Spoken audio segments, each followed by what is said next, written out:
We're here with Mary Greenwell to do a series of video tutorials for women of un certain âge, I would say, because it's really, really hard after you get to sort of late 40s, 50, to look in the mirror and know how to do your face. And there is really nobody better to turn to than Mary, who's been working in the industry for over 25 years and has a list of celebrity and supermodel clients as long as your arm.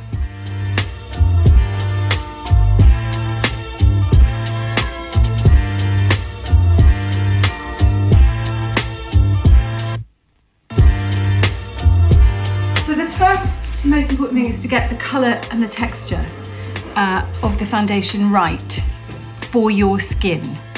And what you've done, Mary, is you've just applied lots and lots of moisturiser to Jules. Do you have to test whether the foundation fights with the moisturiser? Is it a bit of trial and error? It is a bit of trial and error. I think that when you get to someone of Jules's age, you just, the thicker and the more moist the moisturiser, the better. Does that make sense? I mean, you know how some are wetter than others. So a lovely wet moisturiser will help a lot. And I have to say, this is where I'm going to sound very elitist, but honestly, at your age, use a really good moisturiser and use a really good foundation. So I'm going to go for the new Chanel, okay, which actually isn't coming out till January, but hey, never mind, I'm privileged to have it. Because I think it's a fantastic foundation and I want to see if it works with you, and I think it will because your skin is so good, it's a very light coverage. Okay, now where you test it is here on the neck. So now I'm using my fingers because sponges are messy, they're unhygienic, they're incredible wasted product, and you know, who needs it? The fingers are your best tool with makeup, okay? So I literally just slap it on now. And I mean, that word I'm using slightly facetiously, but it is the best way to apply makeup. Just literally just slap it on. And then pat it in. Get it over the mouth too, put it everywhere. Around the nose.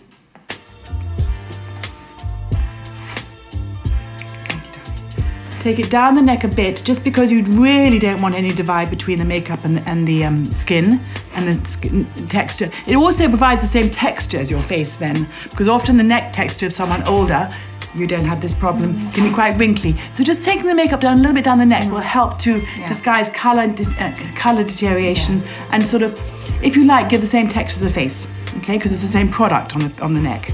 You will always have makeup going into lines and weird places and not looking good when you haven't blended in properly. Spend time, this is the one thing you spend time on. But it has brought your skin down. It has brought your skin down a few tones, but in fact it's exactly the perfect colour for you.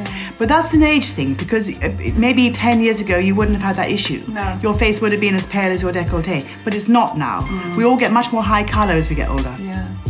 So that's where I'd also have to correct that. So that's why you always test the colour on your neck. Right. Not on your cheek. Makes sense. Not on the side of your face here, which people advise you to do. No, wrong place. On your neck here. Okay, there's two kinds of concealers. There's concealer to cover up blemishes, and there's concealer to go underneath the eye, which is a reflective light concealer, okay? So I'm going to first of all use a reflective light concealer under the eye. This normally comes in a wand. The classic is Touche Éclat, we all know and love. I'm using actually a Dior one.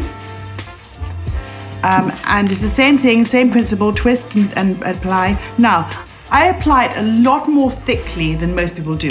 Okay, a lot of people go tap, tap, tap, and go, where's the point of that? Trust me, when you see how much I put on, that it will disappear, okay? So don't be horrified when you see so much going on under the eyes. Everything in makeup is about lifting, okay? Especially after a certain age, you want everything to be lifted. You never, ever draw down on the face, ever. This will absolutely knock 10 years off you if you do this properly. Good. Okay, but seriously, it does. I mean, already you can see, I hope the camera can see, but it is amazing. I mean, your skin is now absolutely immaculate. We've used two products. Good. We have foundation and light reflective concealer under your eyes, maximum. That's all it is. You don't need any concealer like a solid concealer. No. My favourite solid concealer is actually Bobbi Brown. I'm privileged enough to have a great big palette. Yeah. Wow. Yeah, I mean, this is because, you know, this is my job, I guess, but, you know, you can buy them individually and you buy the colour that suits you. So what you would do, if you had blemishes or red veins or anything you wanted to cover up, yes, you would take the colour of your foundation. So you would not move down to one of these pale ones, you would move into one of the darker ones. But what you always needed to be, the light reflective colour, is to be at least 3 tones paler than your foundation, yes. Okay? This is why you have 2 concealers. One for blemishes, which is exactly the same colour as your foundation, and one under eye concealer, which is paler. All right? Yeah. Now look up, and now I'm going to pat this in. I'm not going to rub it in, I'm going to pat it in. And I'm going to take it right onto the cheekbone here. So what I'm doing is I'm lifting the entire eye area and the cheekbone and giving already definition to the cheekbone. Okay? Right, so now that's really your skin done for the time being.